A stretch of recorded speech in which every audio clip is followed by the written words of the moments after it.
기도하시겠습니다.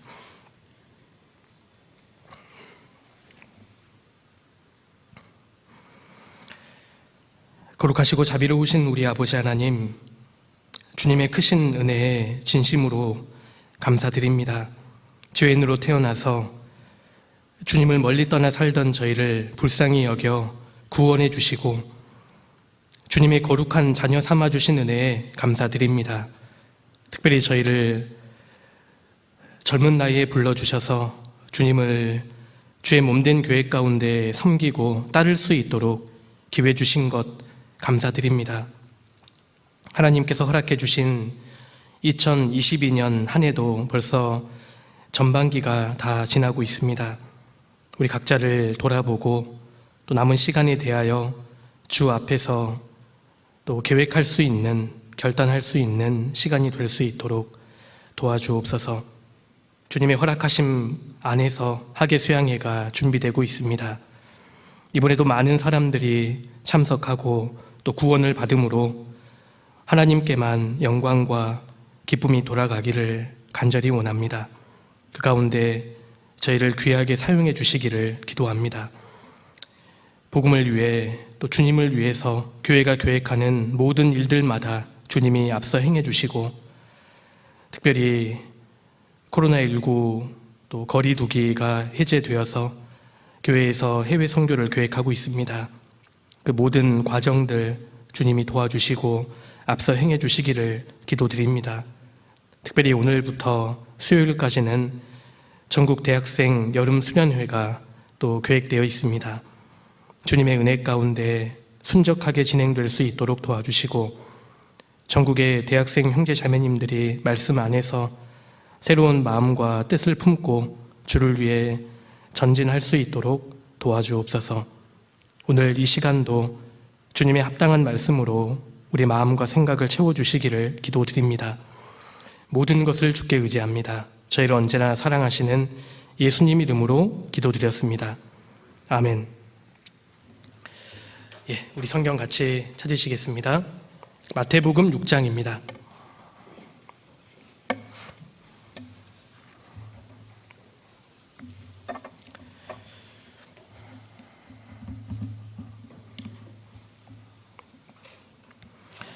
마태복음 6장 12절입니다.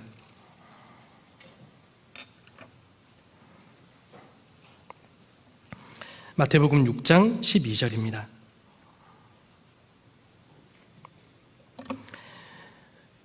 제가 몇 구절을 읽겠습니다. 12절입니다. 우리가 우리에게 죄 지은 자를 사하여 준 것 같이 우리 죄를 사하여 주옵시고 14절입니다. 너희가 사람의 과실을 용서하면 너희 천부께서도 너희 과실을 용서하시려니와 너희가 사람의 과실을 용서하지 아니하면 너희 아버지께서도 너희 과실을 용서하지 아니하시리라. 됐습니다.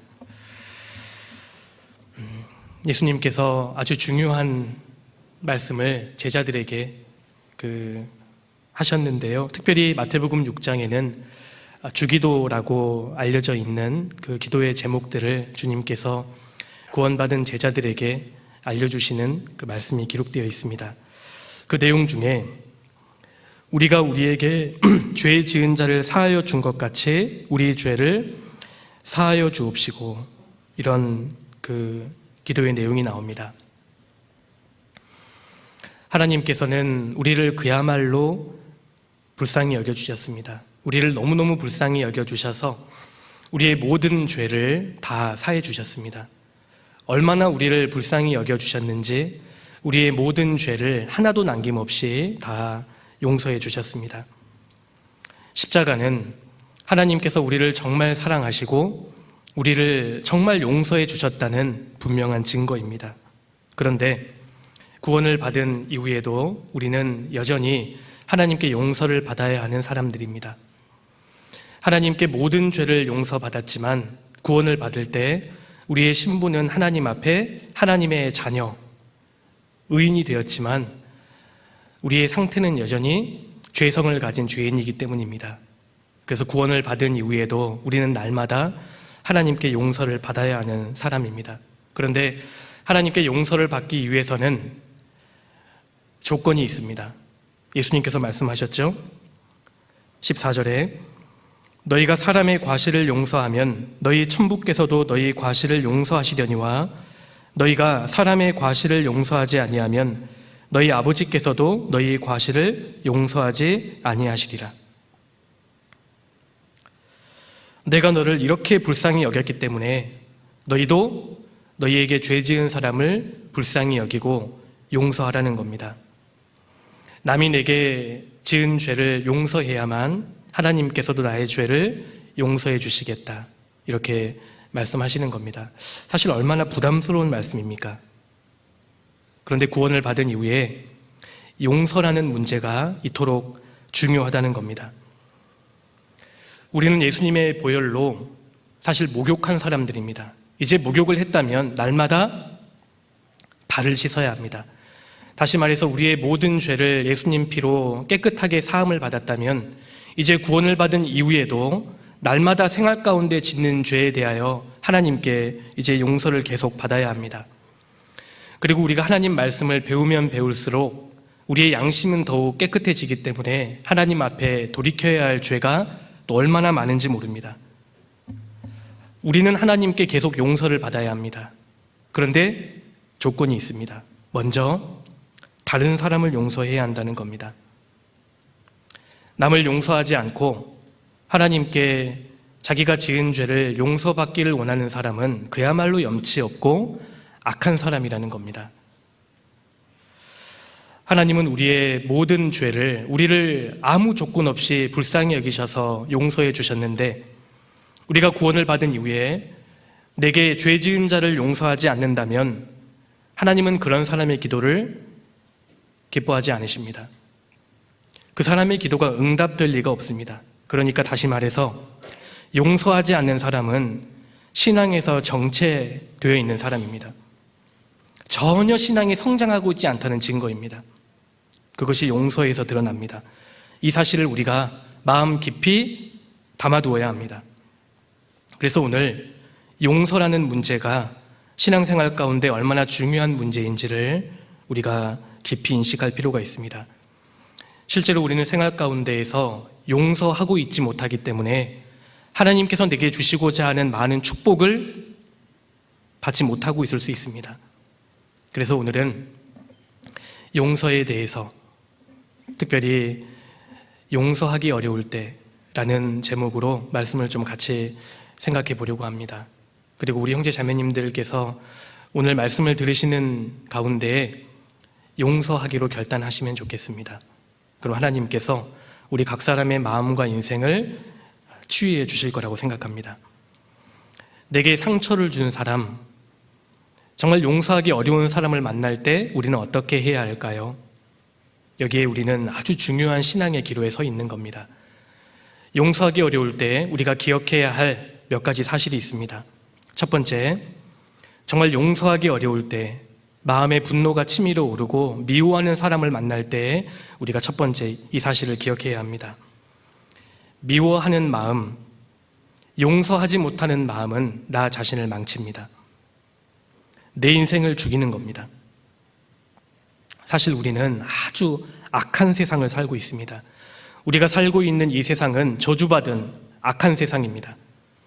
그리고 우리는 이 악한 세상에서 악한 사람들을 만납니다. 악한 세상에서 악한 사람들을 만나면서 우리는 쉽게 분노하기도 하고 화를 내고 그 사람을 비난합니다. 그런데 문제는 그렇게 하다가 내 마음도 악해질 수 있다는 것입니다. 하나님은 이것을 경고하고 계십니다. 악한 세상에서 악한 사람들을 상대하다가 그만 내 마음도 똑같이 변해버린다는 겁니다. 악해져 버리는 겁니다. 악을 비난하고 악을 저주하다가 내 마음도 악해질 수 있다는 사실, 이것을 우리가 기억해야 합니다. 아버지가 화만 나면 어머니를 구타하고 어머니에게 욕설을 퍼붓는 그런 가정에서 자란 아들이 있습니다. 그 아들은 나는 죽어도 아버지처럼 되지 않을 거야. 나는 커서 내가 결혼하게 된다면 연약한 여자를 때리는 저런 짓은 하지 않을 거야. 마음에 다짐하고 성장기를 보냅니다. 그런데 통계가 주는 비극이 있습니다.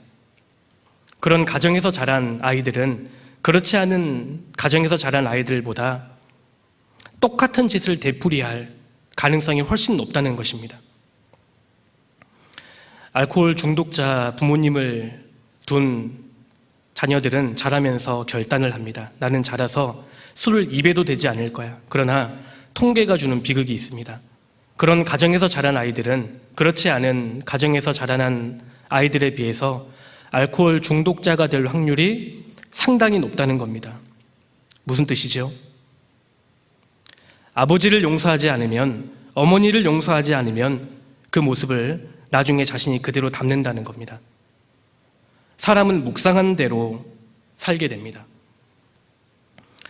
구약 성경에 나오는 다윗은 그야말로 악한 세상에서 악한 사람들을 많이 만났습니다. 정말 억울한 일을 많이 당했던 사람이 다윗입니다. 그런데 우리가 다윗에게서 배울 수 있는 점은 다윗의 마음은 악해지지 않았다는 겁니다. 우리 시편 141편을 넘겨보시겠습니다. 시편 141편입니다.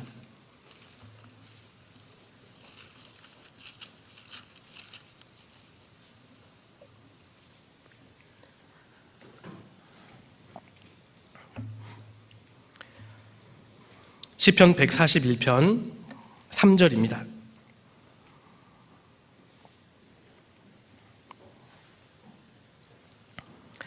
여호와여, 내 입 앞에 파수꾼을 세우시고 내 입술의 문을 지키소서.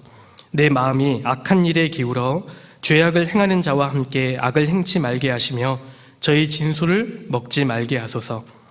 의인이 나를 칠지라도 은혜로 여기며 책망할지라도 머리에 기름같이 여겨서 내 머리가 이를 거절치 아니할지라. 저희의 재난 중에라도 내가 항상 기도하리로다. 이 시를 지을 때 다윗은 아주 억울한 공경에 처해 있었습니다. 사울이 이스라엘의 모든 백성들을 동원해서 다윗 한 사람을 죽이려고 했던 겁니다. 우리도 이런 악한 사람을 만나고 아주 당혹스러운 어려운 일에 처할 수 있습니다. 이럴 때 우리가 조심해야 할 것은 악한 자를 비난하고 악한 자를 미워하고 그 악한 자를 용서하지 못하다가 우리의 마음도 강팍해지고 악해질 수 있다는 사실입니다. 그럼에도 불구하고 이 다윗은 하나님께 이렇게 기도합니다. 악한 사람들을 만나서 억울한 고난을 당할 때 다윗은 자기 마음을 지킵니다. 3절입니다. 여호와여, 내 입 앞에 파수꾼을 세우시고 내 입술의 문을 지키소서. 자기를 둘러싼 상황이 너무 고통스럽지만, 너무 억울하지만 자기 입에서 악한 말이 나오지 않도록 하나님께 기도한 겁니다. 그리고 자기 마음을 지킵니다. 4절입니다. 내 마음이 악한 일에 기울여 죄악을 행하는 자와 함께 악을 행치 말게 하시며 저희 진술을 먹지 말게 하소서. 선한 사람이라 할지라도 너무 악한 일을 당하면 그 악을 악으로 갚고 싶은 마음이 생길 수 있습니다. 이때 우리가 조심해야 합니다. 다윗은 자기 마음을 끝까지 지킵니다. 주변 사람들이 아무리 약해도 나는 악해지지 않으리라, 이런 마음을 하고 오히려 하나님께 간절히 기도합니다. 그리고 자기에게 닥친 그 고난을 기꺼이 받겠다고 기도하고 있습니다. 5절입니다. 의인이 나를 칠지라도 은혜로 여기며 책망할지라도 머리에 기름같이 여겨서 내 머리가 이를 거절치 아니할지라. 비록 그 사람이, 그 일이 내게 억울함과 피해와 불이익을 준다 할지라도 이 모든 과정이 하나님의 계획과 뜻 가운데 있음을 기억하고 다윗은 이것을 기꺼이 받겠노라고 기도하고 있습니다. 그 결과 다윗의 마음이 어땠습니까? 주변 사람들은 악했지만 다윗의 마음은 악해지지 않았습니다. 끝까지 자기 마음을 지킵니다. 다윗은 죽을 때까지 마음이 완악해지지 않았습니다. 이것을 잘 볼 수 있는 구절이 사울이 죽었을 때 다윗의 반응입니다. 우리 사무엘하 넘겨보시겠습니다. 사무엘하 1장입니다.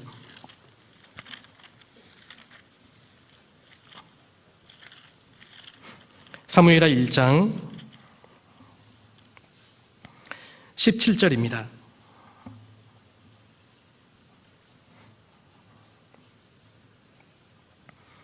사무엘하 1장 17절입니다. 다윗이 이 슬픈 노래로 사울과 그 아들 요나단을 조상하고 명하여 그것을 유다 족속에게 가르치라 하였으니 곧 활노래라. 야살의 책에 기록되었을 때 이스라엘아 너의 영광이 산 위에서 죽임을 당하였도다. 오라 두 용사가 엎드러졌도다. 23절입니다. 사울과 요나단이 생전에 사랑스럽고 아름다운 자러니 죽을 때에도 서로 떠나지 아니하였도다. 저희는 독수리보다 빠르고 사자보다 강하였도다. 다윗은 자신을 까닭 없이 죽이려고 했던 이 사울의 죽음 앞에서도 전혀 슬퍼하지 않습니다. 오히려 진심으로 슬퍼하면서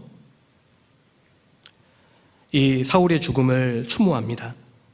그리고 사울이 생전에 잘했던 일만 다윗은 기억하고 있습니다. 우리가 다윗처럼 되어야 합니다. 악한 세상에 살면서 악한 사람들을 만나면서 다 사람들의 마음이 약해지는 것은 아닙니다. 우리가 다윗처럼 내 마음을 지켜야 합니다. 용서하기 어려운 사람을 만날 때 내 마음을 지켜야 합니다. 무릇 지킬 만한 것보다 더욱 내 마음을 지키라. 생명의 근원이 이에서 남이니라. 우리의 생명의 근원이 사실은 마음입니다. 그런데 우리가 악한 일을 당하고 악한 사람을 만날 때, 상처를 받을 때 우리 마음속에 악한 자를 품고 악한 일을 품고 억울한 생각을 품고 증오와 미움을 품고 살 수 있다는 겁니다. 그러면 내 인생도 황폐해집니다. 내가 그토록 미워하는 사람을 나도 점점 닮아갈 수 있다는 겁니다. 그래서 우리가요, 악한 사람을 만날 때, 악한 일을 만날 때 정말 조심해야 합니다. 내 마음을 지켜야 합니다. 그 악한 사람이, 내가 당한 그 악한 일이 내 마음을 지배할 수 있기 때문입니다. 그래서 내가 용서하지 못한 마음을 품을 때 그 미워하는 사람이 자꾸 생각나고 상처받은 일이 생각날 때 나도 모르게 그들을 닮아갑니다. 그래서 우리 마음을 지켜야 합니다. 정연희 시인이 쓴 원수를 사랑하라 라는 시가 있습니다. 제가 읽다가 좋아서요 들려드리겠습니다. 이런 시가 있습니다. 원수를 사랑하라. 원수를 사랑하여라. 무슨 말씀입니까? 이 무슨 말씀입니까? 내게는 그리도 엄격하시면서 어찌 내 원수에게 그리 관대하십니까? 보아라, 나와 함께하는 것아. 내가 원수와 똑같은 얼굴이 되는 것을 나는 참을 수가 없구나. 우리가 악한 사람들을 만나고 악한 일을 당하며 살다가 혹시 나의 얼굴도 내가 그토록 미워하고 용서하지 못하는 사람의 얼굴과 닮아져 가고 있지는 않습니까? 우리가 미워하면서 닮게 됩니다. 사람은 묵상하는 것이 삶이 되는 겁니다. 그래서 용서하기 어려울 때 기억해야 할 첫 번째 사실은 용서하지 못하는 마음이 다름 아닌 나 자신을 망친다는 겁니다. 생각해 보십시오. 누군가를 미워할 때, 누군가를 용서하지 못할 때, 내 마음에 원한을 품고 있을 때 마음의 응어리가 풀렸습니까? 전혀 풀리지 않았습니다. 우리는 은연중에 이렇게 생각합니다. 내가 그 사람을 용서하지 않아야만 그 사람에게 손해라고 생각합니다. 그래서 원한과 원망과 복수의 마음을 품고 있으면 그 사람에게 손해가 될 거라고 생각합니다. 그런데 현실은 전혀 반대죠. 내가 그토록 용서하지 못하는 그 사람은 잘 살아갑니다. 용서하지 못하는 내가 불행해지는 겁니다. 용서받지 못한 사람보다 용서하지 못하는 사람이 사실은 더 불행합니다. 그거 아십니까? 그러니까 나 자신을 위해 용서해야 되는 겁니다. 그 사람을 저주하고 원망하고 분노하다가 내 얼굴이 마귀의 얼굴이 되어가는 겁니다. 이걸 우리가 기억할 필요가 있습니다. 그래서 나 자신을 위해 용서해야 합니다. 내가 그 사람을 용서하면 하나님이 기뻐하시고 내가 그 사람을 용서하지 못하면 마귀가 기뻐합니다. 혹시 지금 내 마음속에 내게 상처를 준 사람을 용서하지 못하는 그런 마음이 있다면 지금 이 시간 주님 앞에 주님의 힘으로 용서하기로 결단하십시오. 용서가 뭔지 아십니까? 사실 용서는 결단입니다. 용서는 기억에서 지우는 것이 아닙니다. 절대 안 잊혀집니다. 내가 받은 상처와 그 악한 사람들이 지워지는 게 아닙니다. 용서하기로 결단하는 겁니다. 하나님, 제가 용서합니다. 저를 도와주십시오. 그런데 이렇게 결단했음에도 불구하고 또 비슷한 상황에 처하거나 그 사람을 만나면 안 좋은 감정이 또 일어나죠. 그때도 기도하는 겁니다. 하나님, 제가 저 사람을 용서합니다. 저를 도와주십시오. 이런 과정이 한 번, 두 번 반복되다 보면 점점 신비하게도 마음이 편안해지고 하나님께서 내 마음을 치유해 주십니다. 그래서 용서하기 어려울 때, 용서하지 못하는 사람이 마음에 있을 때 우리가 기억해야 할 첫 번째는 용서하지 못한 마음이 나 자신을 망친다. 그래서 사실은 나 자신을 위해 용서해야 한다는 겁니다. 그리고 두 번째로요, 우리가 또 기억해야 할 사실이 있습니다. 용서하기 어려울 때, 용서하지 못하는 마음이 올라올 때 두 번째, 내가 주님께 받은 용서를 기억해야 합니다. 이게 아주 중요한 말씀이라고 할 수 있죠. 그 사람에게 받은 상처를 묵상하지 말고 내가 주님께 받은 용서를 기억해야 한다는 겁니다. 마태복음 18장을 우리 같이 찾겠습니다. 마태복음 18장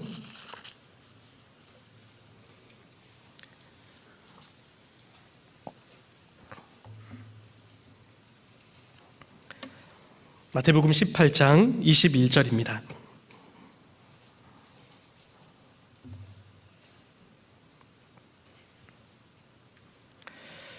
그때 베드로가 나아와 가로되 주여 형제가 내게 죄를 범하면 몇 번이나 용서하여 주리이까? 7번까지 하오리이까? 예수께서 가라사대 내게 이르노니 7번뿐 아니라 70번씩 7번이라도 할지니라. 베드로가 예수님께 이렇게 질문했습니다. 형제가 내게 죄를 범했을 때 주님, 제가 몇 번까지 용서하면 되겠습니까? 7번 하면 되겠습니까? 그러자 예수님께서 7번뿐 아니라 70번씩 7번이라도 할지니라. 70번씩 7번이니까 총 몇 번이죠? 다들 문과세요? 이 정도는 하셔야 되는데 70 곱하기 7이니까 490번. 예수님께서 490번까지 용서하라고 하셨습니다. 이 말은 490번까지 용서하고 491번째는 죽여 패라는 뜻이 아니고요. 그렇죠? 용서하되 무한히 용서하라는 뜻입니다. 왜 제자들에게 이런 어려운 말씀을 하셨을까요? 이유가 있습니다. 그 이유에 대해서 예수님께서는 그 유명한 1만 달란트 빚진 자와 100데나리온 빚진 자의 비유를 말씀하십니다. 23절입니다. 길지만 제가 몇 구절 읽겠습니다. 이러므로 천국은 그 종들과 회개하려 하던 어떤 임금과 같으니 회개할 때에 1만 달란트 빚진 자 하나를 데려오매 갚을 것이 없는지라 주인이 명하여 그 몸과 처와 자식들과 모든 소유를 다 팔아 갚게 하라 한데 그 종이 엎드려 절하며 가로되 내게 참으소서 다 갚으리이다 하거늘 그 종의 주인이 불쌍히 여겨 놓아 보내며 그 빚을 탕감하여 주었더니. 여기에서 전반전이 끝이 납니다. 한 사람이 어떤 사람에게 1만 달란트라는 거대한 빚을 졌습니다. 그런데 그 주인이 그 빚진 사람을 무조건적으로 불쌍히 여겨서 1만 달란트라는 그 거대한 빚을 탕감해 주었다는 겁니다. 후반전이 시작이 됩니다. 28절입니다. 그 종이 나가서 제게 100데나리온 빚진 동관 하나를 만나 붙들어 목을 잡고 가로되 빚을 갚으라 하매 그 동관이 엎드려 간구하여 가로되 나를 참아 주소서 갚으리이다 하되 허락지 아니하고 이에 가서 저가 빚을 갚도록 옥에 가두거늘. 후반전이 여기서 끝이 납니다. 1만 달란트라는 거대한 빚을 탕감받은 사람이 자기에게 100데나리온 빚진 사람을 용서하지 못해주는 겁니다. 용서하지 않고 있는 겁니다. 그 소식을 들은 주인이 크게 노합니다. 31절입니다. 그 동관들이 그것을 보고 심히 민망하여 주인에게 가서 그 일을 다 고하니 이에 주인이 저를 불러다가 말하되 악한 종아, 내가 빌기에 내가 내 빚을 전부 탕감하여 주었거늘 내가 너를 불쌍히 여김과 같이 너도 내 동관을 불쌍히 여김이 마땅치 아니하냐 하고 주인이 노하여 그 빚을 다 갚도록 저를 옥졸들에게 붙이니라. 35절은 같이 읽겠습니다.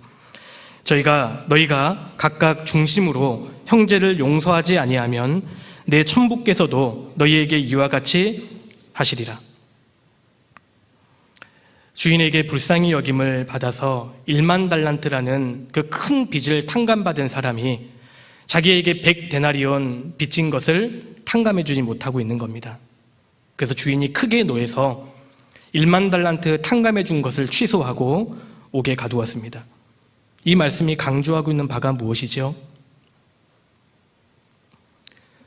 우리 모두가 1만 달란트 탕감받은 자라는 사실을 잊지 말라는 겁니다.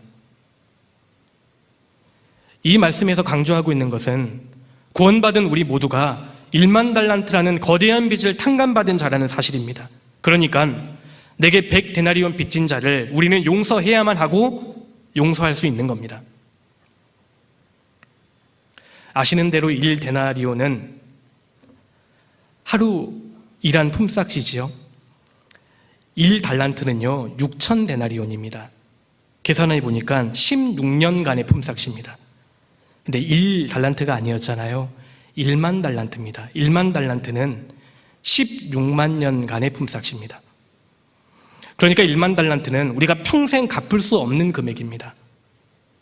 그 어마어마한 금액을 탕감받은 사람이 100일치 100데나리온 빚진 자의 그 죄를 용서하지 못한다면 하나님께서도 나를 용서하지 않을 거라는 겁니다. 그러니까 그리스도인들에게는 다른 사람들이 내게 잘못한 죄보다도 그 죄를 용서하지 못하는 죄가 훨씬 큰 겁니다. 그거 아십니까? 어떤 사람이 내게 어떠한 잘못을 했다 할지라도 그 죄보다도 내가 그 사람을 용서하지 못하는 죄가 하나님 앞에서는 가장 큰 죄라는 겁니다. 그리스도인들이 이것을 알아야 합니다. 남을 용서하지 않는 죄는 하나님 앞에 용서받을 수 없는 죄입니다. 그래서 신앙생활에서 용서라는 문제가 가장 큰 문제에 차지하고 있는 겁니다.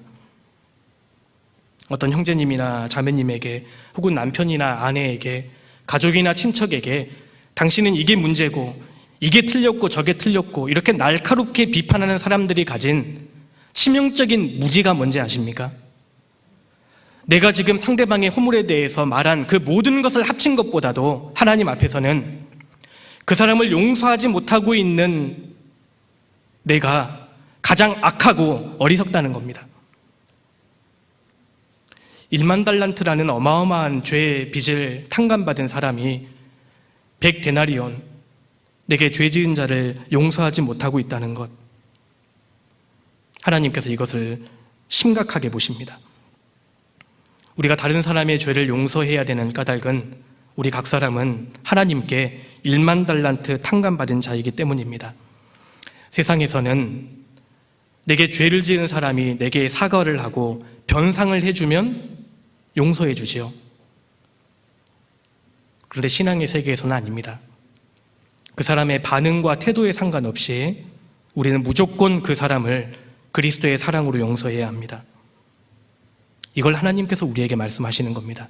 그 사람의 반응과 태도에 상관없이 우리가 주님께 너무나 큰 용서와 사랑을 받았기 때문에 그 사람을 용서할 수 있고 또 용서해야만 하는 겁니다. 그래서 사도 바울은 우리가 용서해야 할 것을 권면할 때 항상 기본적으로 전제하고 있는 게 있습니다. 에베소서 4장을 찾겠습니다.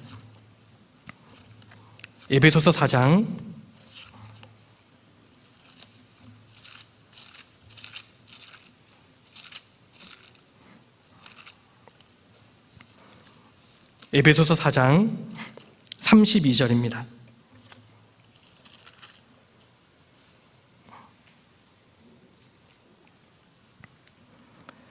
서로 인자하게 하며 불쌍히 여기며 서로 용서하기를 하나님이 그리스도 안에서 너희를 용서하심과 같이 용서하라.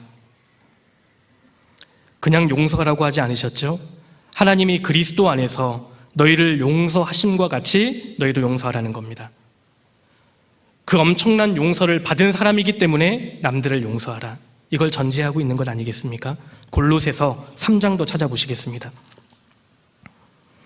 골로새서 3장 13절입니다.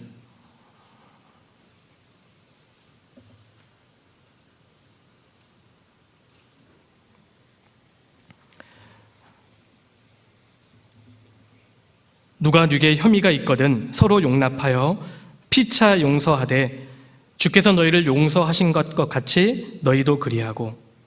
피차 용서하되 주께서 너희를 용서하신 것과 같이 너희도 그리하고. 사도 바울은 우리가 해야 하는 용서에 우리를 향한 주님의 사랑을 자꾸 개입시키고 있습니다. 내가 남에게 받은 상처 100데나리온의 죄를 묵상하지 말고 주님께 받은 용서 1만 달란트를 묵상하라는 겁니다. 주님은 그 말씀을 하고 계시는 겁니다. 우리가 누군가에게 상처를 받았다면 그 사람을 바라보지 말고 나를 용서해 주신 주님을 바라봐야 합니다. 100데나리온이 아니라 1만 달란트를 기억하라는 겁니다.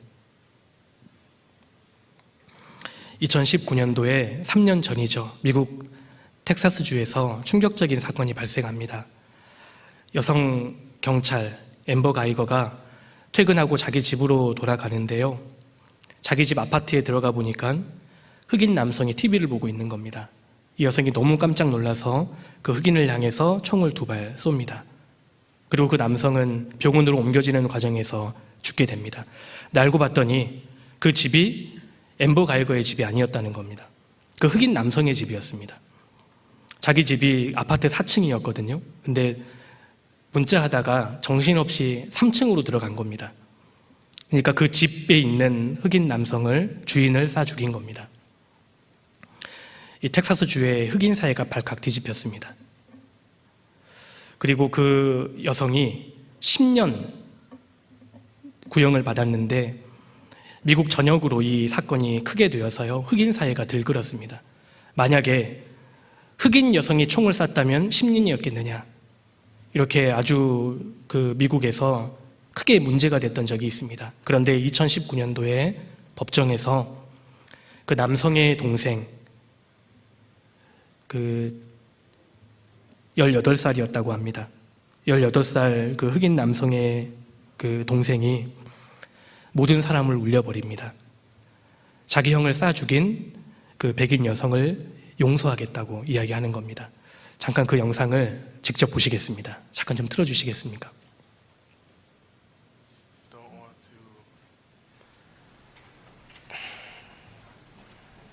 Say twice or for the 100th time what you've or how much you've taken from us. I think you know that. But I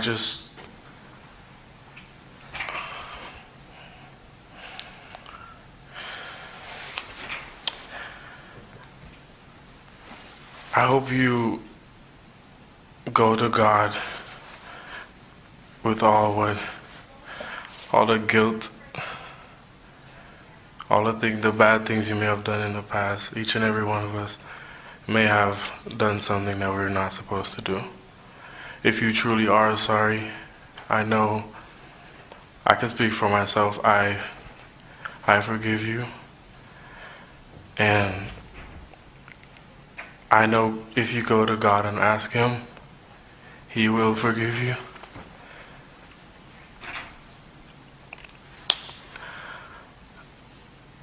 And I don't think anyone could say it. Again, I'm speaking for myself, not even behalf of my family. But I love you just like anyone else. And I'm not gonna say I hope you rot and die just like my brother did, but I personally want the best for you. and I wasn't gonna ever say this in front of my family or anyone, but I don't even want you to go to jail. I want the best for you. Because I know that's exactly what both of them would want you to do. And the best would be give your life to Christ. I'm not gonna say anything else. I think giving your life to Christ would be the best thing that both of them would want you to do. Again, I love you as a person, and I don't wish anything bad on you.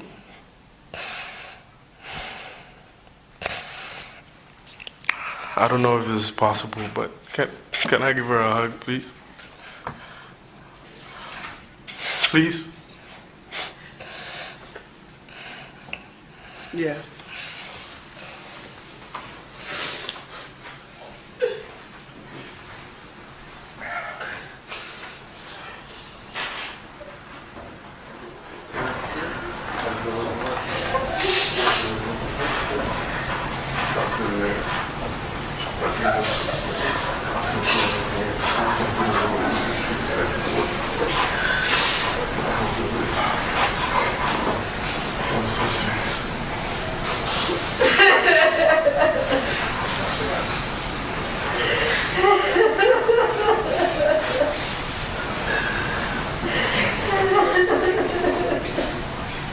됐습니다.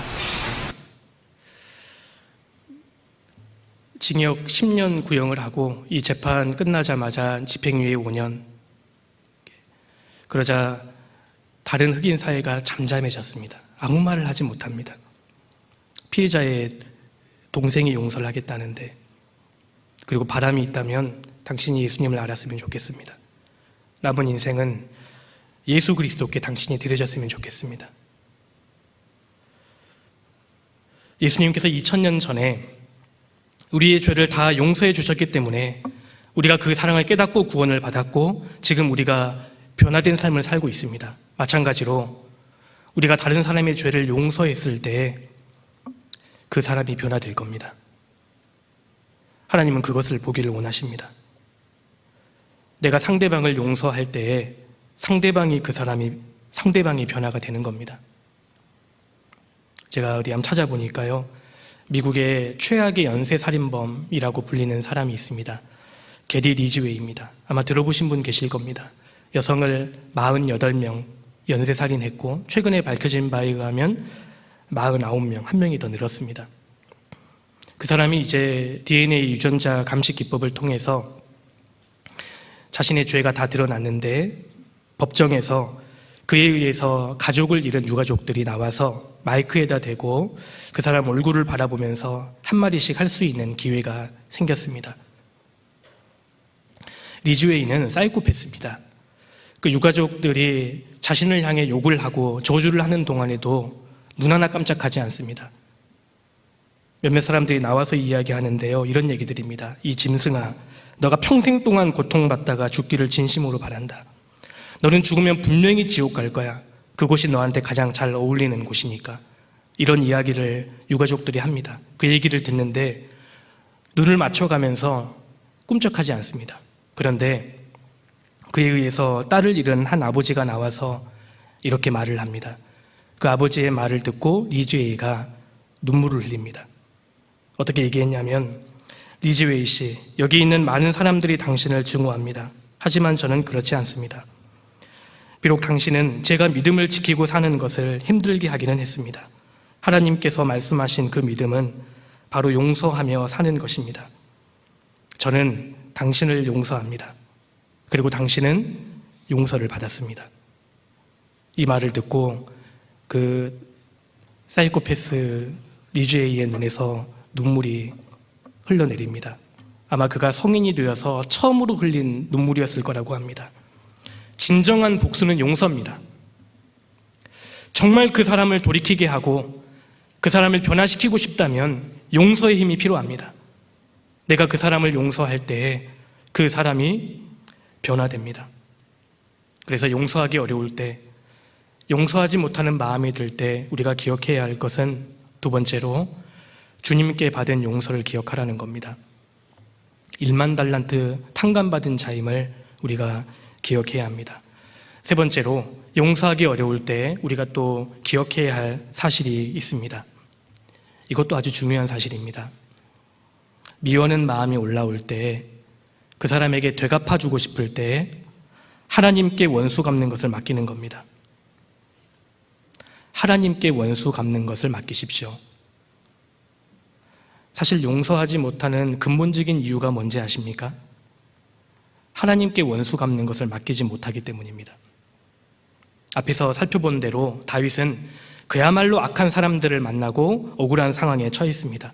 정말 분노할 만한 상황에 처했습니다. 그 중에서 사무엘하 17장을 보면 다윗의 아들 압살롬이 다윗을 향해 반역합니다. 아들이 아버지를 반역했고 심지어 압살롬 편에 아히도벨이라는 간사한 사람이 서게 됩니다. 왜 아히도벨이 다윗이 아닌 압살롬 편에 섰는지는 우리가 잘 알지 못하지만 그는 아주 강교한 꾀를 잘 냈던 사람입니다. 대낮, 백주대낮에 다윗의 후궁을 범하는 그 끔찍한 죄를 짓도록 계획했던 인물이 바로 이 아히도벨입니다. 다윗이 그런 상황에 처했습니다. 이런 억울한 상황에 처한 다윗이 하나님께 드렸던 기도가 시편 35편으로 알려져 있습니다. 한번 찾아보시겠습니다. 시편 35편, 다윗이 어떻게 기도하는지 보십시오.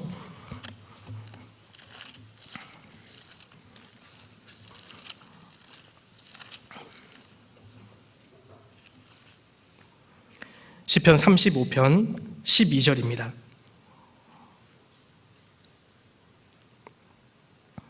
내게 선을 악으로 갚아 나의 영혼을 외롭게 하나 나는 저희가 병들었을 때 굵은 베옷을 입으며 금식하여 내 영혼을 괴롭게 하였더니 내 기도가 내 품으로 돌아왔도다.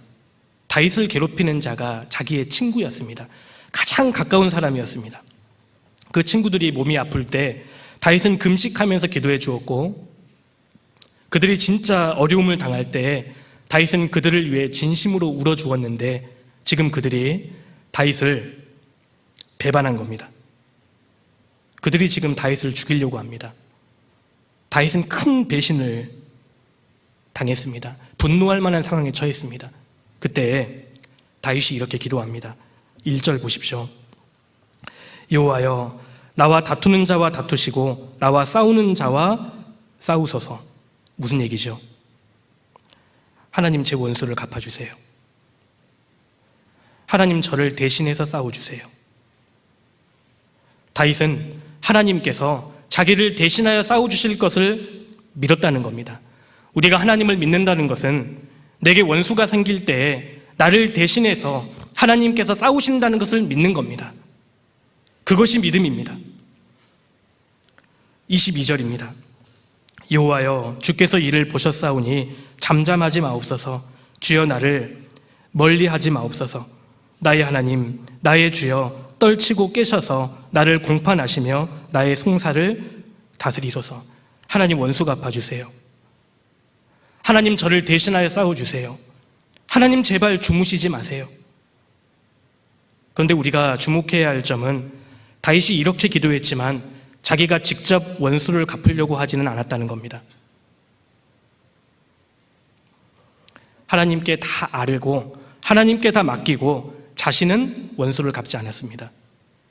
이것이 다윗의 믿음입니다. 우리도 이렇게 해야 합니다. 그러면 하나님이 역사하실 수 있습니다. 우리를 통해 하나님께서 역사하시지 않는 이유는 결국 내가 갚으려고 하기 때문입니다. 내가 갚으려고 하니까 하나님께서 역사하시지 않습니다. 로마서 12장 찾아보시겠습니다. 로마서 12장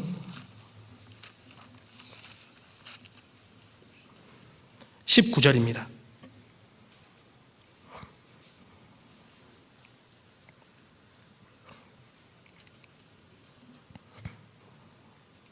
로마서 12장 19절.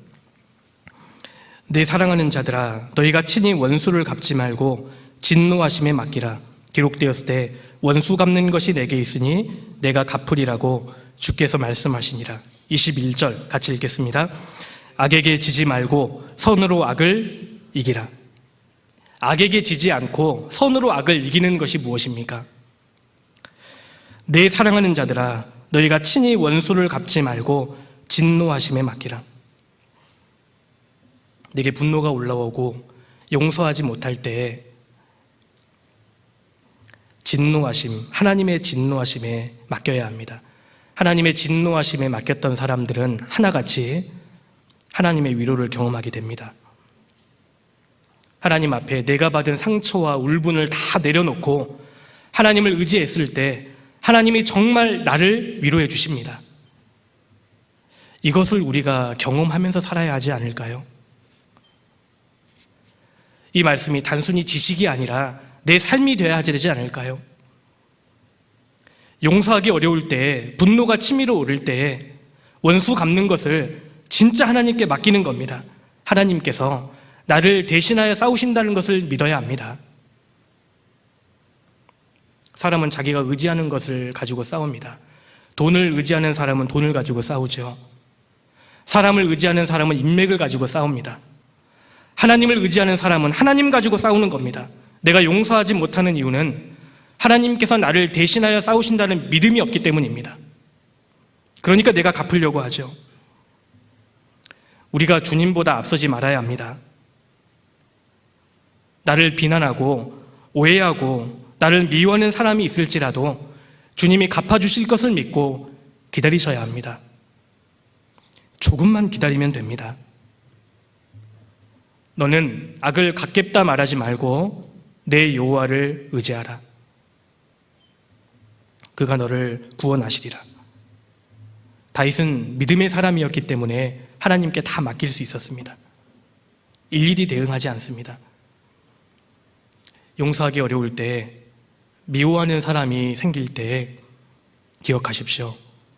하나님께 원수 갚는 것을 맡기십시오. 그럼 하나님께서 갚아주십니다. 그리고 마지막으로 또 용서가 어려울 때 기억해야 되는 또 하나의 사실이 있습니다. 용서하기 어려울 때 하나님의 섭리에 대한 믿음이 필요합니다. 하나님의 섭리에 대한 믿음, 그리고 이 믿음은 분노를 용서로 바꿔냅니다. 이것을 잘 볼 수 있는 인물이 요셉이죠. 찾아보시겠습니다. 창세기 45장입니다.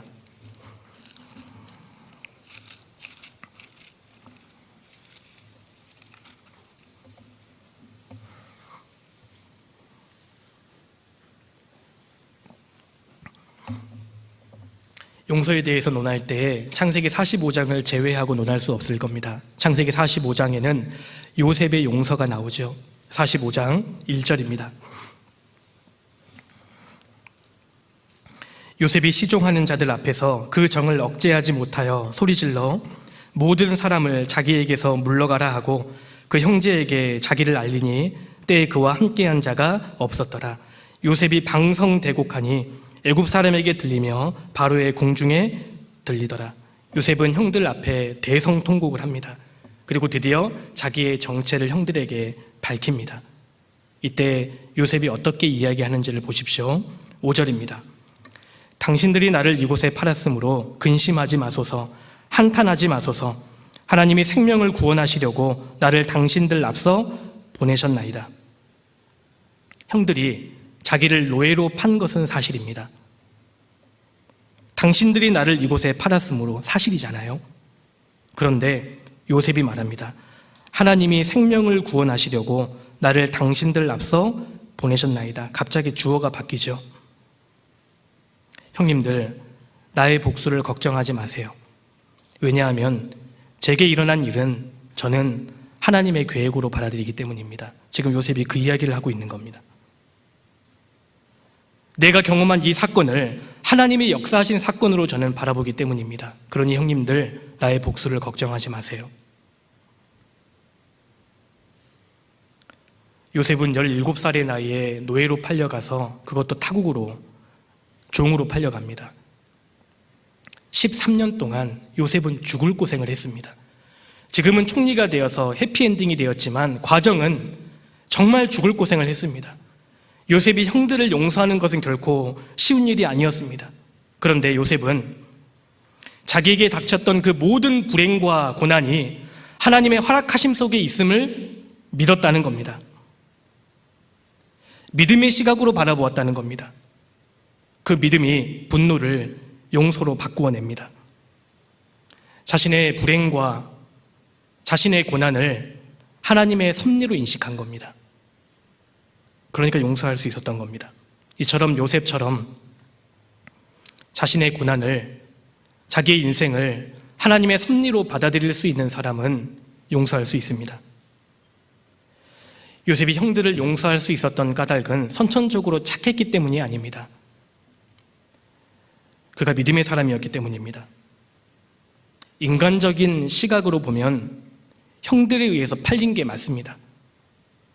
그런데 믿음의 시각으로 보니까 하나님께서 나를 이곳으로 보내신 겁니다. 7절입니다. 하나님이 큰 구원으로 당신들의 생명을 보존하고 당신들의 후손을 세상에 두시려고 나를 당신들 앞서 보내셨나니 그런즉 나를 이리로 보낸 자는 당신들이 아니요 하나님이시라. 하나님이 나로 바로의 아비를 삼으시며 그 온 집의 주를 삼으시며 애굽 온 땅의 치리자를 삼으셨나이다. 놀라운 고백을 하고 있는 겁니다. 나를 이리로 보낸 자는 당신들이 아니요 하나님이시라.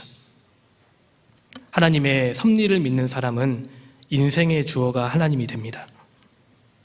요셉은 자기를 노예로 팔리게 하신 분도 하나님이시고 애굽의 총리가 되게 하신 분도 하나님이라는 믿음이 있었습니다. 우리는 내게 고난이 오면 하나님이 실수하셨다고 생각합니다. 내게 성공이 오면 하나님이 섭리하셨다고 생각하죠. 그렇지 않습니다. 나의 고난에도 성공에도 다 하나님의 섭리가 있음을 우리가 믿어야 합니다. 요셉은 이런 믿음을 가졌기 때문에 용서할 수 있었습니다. 그래서 이해할 수 없는 억울한 일을 겪을 때 분노하거나 절망하지 마세요. 하나님의 섭리가 있는 겁니다. 반대로 큰 성공을 거둘 때에도 교만하지 마십시오. 그것조차도 하나님의 섭리입니다. 내 인생의 모든 사건을 통해서 하나님은 놀라운 계획을 이루어 가고 계시는 겁니다. 이에 대한 믿음이 있었기 때문에 요셉은 기꺼이 형들을 용서할 수 있었던 겁니다. 세상 사람들은 받은 만큼 돌려주려고 합니다. 그래서 이 복수의 사이클이 끊이지 않죠. 그리스도인들은 아닙니다. 하나님의 사람들은 육신의 눈이 아니라 믿음의 눈으로 인생을 해석하기 때문입니다. 하나님의 섭리에 대한 믿음을 가진 사람만이 용서할 수 있습니다. 그래서 요셉은 많은 고난과 어려움을 당했지만 형들을 저주하고 미워하고 원망하느라 인생을 허비하지 않습니다. 믿음의 눈을 가졌기 때문입니다. 요셉은 분노의 힘으로 13년을 버틴 게 아닙니다. 믿음의 힘으로 13년을 버팁니다. 그래서 그는 억울한 시련 속에서도 끝까지 침착했고 성실했고 결국은 용서했습니다. 우리가 요셉과 같은 축복을 받기를 원한다면 요셉처럼 살아야 되지 않겠습니까? 요셉은 그야말로 용서의 사람입니다. 요셉 한 사람으로 인해서 이스라엘 전체의 운명이 바뀌게 됩니다. 우리에게도 요셉의 믿음이 필요합니다. 그리고 요셉의 용서가 필요합니다. 그 사람이 이 시대의 요셉 아니겠습니까? 그래서 하나님의 섭리에 대한 믿음이 분노를, 미움을 용서로 바꿉니다. 우리에게는 매 순간마다 하나님의 자비와 용서가 필요한 사람들입니다. 우리는 주님 앞에 갈 때까지 날마다 하나님께 용서를 받아야 하는 사람입니다. 근데 조건이 있습니다. 내가 남을 용서해야 합니다. 그렇지 않으면 하나님이 나를 용서하지 않으실 겁니다. 그리고 그 사람의 신앙은 절대 성장할 수 없습니다. 장차 그리스도인의 심판대를 생각해 보십시오. 이 심판대가 얼마나 무서운 곳인지 아십니까?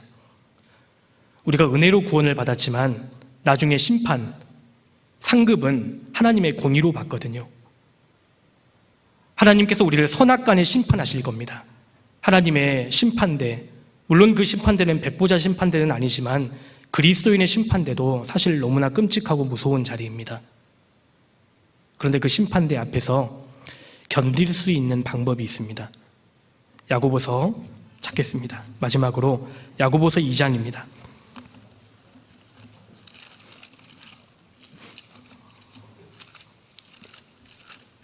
야고보서 2장 13절입니다. 우리가 형제를 용서해야 되는 또 다른 이유가 이 말씀에 나와 있습니다. 13절입니다. 긍휼을 행하지 아니하는 자에게는 긍휼 없는 심판이 있으리라. 긍휼은 심판을 이기고 자랑하느니라. 그리스도인의 심판대를 말씀하면서 하시는 말씀입니다. 긍휼을 행하지 아니하는 자에게는 긍휼 없는 심판이 있으리라. 우리가 이 세상을 사는 동안에도 하나님의 긍휼이 우리에게는 필요합니다. 그런데 죽음을 건너가서 그리스도의 심판대 앞에서도 우리는 긍휼히 여겨야 합니다. 긍휼히 여김을 받아야 합니다. 그렇다면 하나님의 그리스도의 심판대 앞에서 우리가 어떻게 하나님의 긍휼을 받을 수 있을까요? 긍휼은 심판을 이기고 자랑하느니라. 하나님의 두려운 심판을 피할 수 있는 방법은 긍휼을 베푸는 겁니다. 우리가 남을 용서하면 하나님도 나를 용서해 주실 겁니다. 그런데 우리가 남을 용서하지 않는다면 하나님께서는 그 사람에게 긍휼 없는 심판을 내리실 겁니다. 악에 대해서 악하다고 말하는 것만으로는 문제를 해결할 수 없습니다. 억울하고 상처받는 일 앞에서 자기 마음을 지키고 용서할 수 있는 사람, 주님은 그 사람을 찾고 계십니다. 그러니까 결국 하나님께 받은 용서와 사랑을 기억하는 사람, 하나님께서 대신 갚으실 거라는 믿음을 가진 사람, 내 모든 인생 가운데 하나님께서 섭리하고 계신다는 사실을 믿는 사람, 결국은 사랑과 믿음을 가진 사람만이 용서할 수 있는 겁니다. 사랑의 사람, 믿음의 사람만이 용서할 수 있는 겁니다. 용서하지 못한다는 것은 믿음이 없다는 뜻입니다. 그래서 하나님께서는 용서하는 사람을 찾고 계십니다. 남이 내게 어떤 잘못을 저지르더라도 기꺼이 용서할 수 있는 사람, 주님은 그 사람을 찾고 계시고 그 사람을 통해서 귀한 역사를 나타내실 거라고 생각합니다. 같이 기도하시겠습니다. 하나님 감사합니다. 저희를 구원해 주시고 변치 않는 사랑과 은혜와 긍휼로 늘 함께해 주시는 은혜에 감사드립니다. 우리는 주님의 은혜와 용서가 없이는 단 하루도 살 수 없는 그런 사람들입니다. 그러기 위해서는 날마다 내게 죄 지은 자를 용서해야 할 것을 말씀하셨습니다. 주님 앞에 서는 그날까지 주님께 받은 사랑과 용서를 기억하고 또 주님께서 우리 인생 가운데 섭리하시고 다스리고 계시는 것을 믿음으로 기꺼이 용서할 수 있도록 도와주옵소서. 그래서 우리를 통해서 주님의 더 놀라운 역사가 나타나기를 간절히 소원합니다. 학예 수양회가 준비되고 있습니다. 주님께서 도와주시고 많은 영혼들 구원받을 수 있도록 역사해 주옵소서. 이어지는 교제의 시간도 오직 주께 의지합니다. 저희를 언제나 사랑하시는 예수님 이름으로 기도드렸습니다. 아멘. 수고하셨습니다.